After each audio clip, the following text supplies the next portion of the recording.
So that's my city.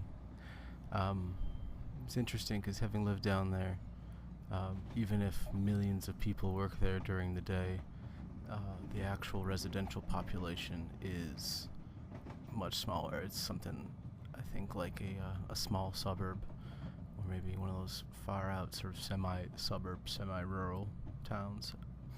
Um, you you try to find where the cool places are, where things are happening on a weekday night, um, or even a Sunday afternoon, and it's kind of dead down there. It's interesting how much it empties out. That used to be the way things went way back in the day, when it was kind of rougher downtown. People sort of flee as soon as they could, and now I think they flee more out of habit. But as the train turned here, you can see there's so much more city than when you're not just looking straight downtown. And this is from my CTA stop in the morning. It's about 3 miles from Sears Tower.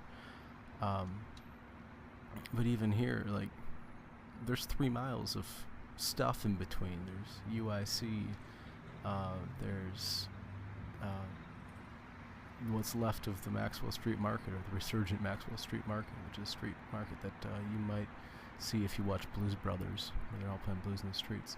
Or there's a coal plant that got recently shut down because people around it were protesting about how much soot it was putting into the air, because there's a school right down the street. There's a lot of residential right here. Not right here, there's a river and some freight tracks between here and there. I think there might be a Bears billboard up over there that was put up in expectation that we'd be in the playoffs. But again, I mean, having 10 or 12 million people in the Chicago metro area is enough to support a lot of things like big sports teams and the theater district downtown and all that kind of stuff that you don't get to have in a smaller town. Looking just on the other side of the tracks here back towards my house, there's stuff in between. There's about a mile in between here and my house. There's the Stevenson Expressway, I-55, to you non-name using people. But you see some residential stuff in this shot, some mixed-use building, and there's a lot of stuff. There's Mount Palmisano, or Palmisano Park was over there. Interestingly, the tags on these freight cars, these are from all across America, and that just reminds me, people were tagging these in Topeka or something. It just reminds me that Chicago was built on all this commerce and transit going through on the trains and getting onto and off of big ships in the lake.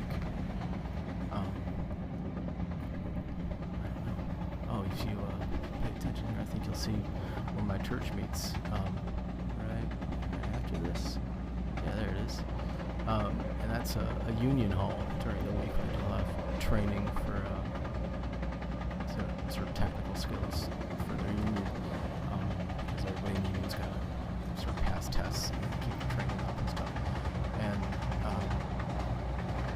they don't use it on Sunday morning, so they rent it out to us. And that's one of the things you find in denser areas is sort of you can't have too much space lying fallow like that.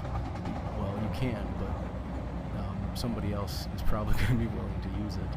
And so even if you see buildings that are under construction, sometimes they're being repurposed for new things rather than just sort of letting them stand there, which I think is part of a healthy city.